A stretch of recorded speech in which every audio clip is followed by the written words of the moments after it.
We had worked double tides before the storm, I remember, getting the gear away and securing the boats. There wasn't much more I could do then but wait for the storm, so I went back out to the island.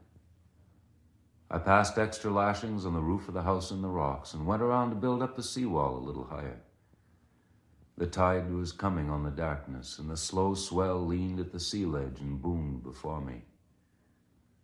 I saw the clouds thicken against the moon, and then the wind began to run across the swell, fitfully, smearing the dim moon path with strangely shaped waves, like sails standing off and on, following moon shadows.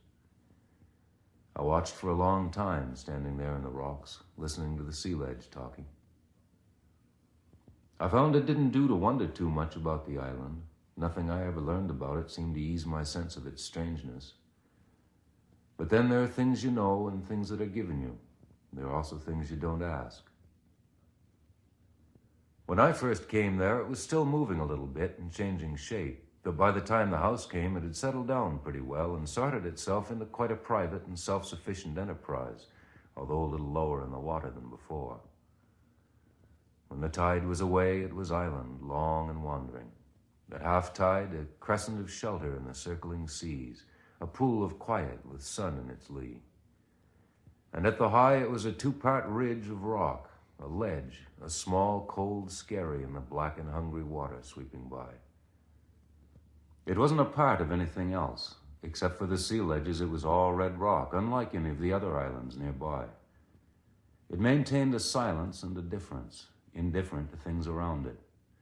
Things came to it and went away. It neither seemed to need them or to notice them. Because of this, I wondered how the house would fare when it came there. But then the house was no more permanent or settled than the island. And when the island changed in the winter, the house was gone. So each of them had the privacy to be changing when they needed to. And I think that was good.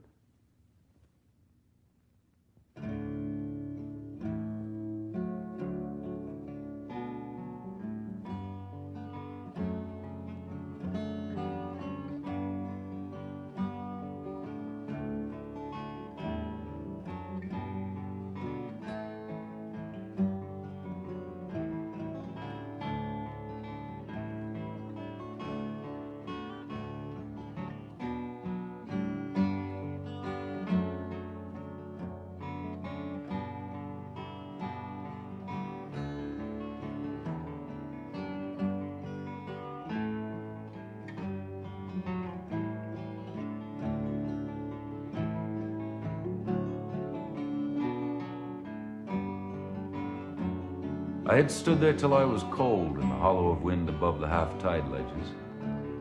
The moon had found a good hiding place, and I was waiting for it to crawl all the way into it.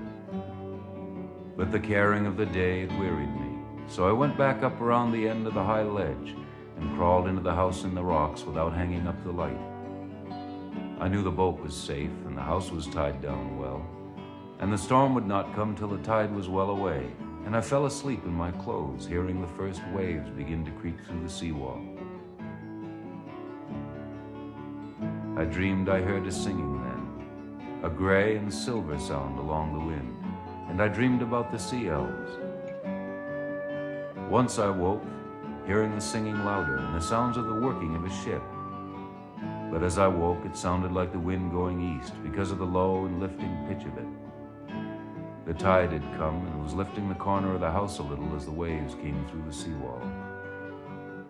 It was only the floor creaking and the ropes of the house, I thought, that had sounded like the ship, and the overlapping deep sounds that the wind makes going east.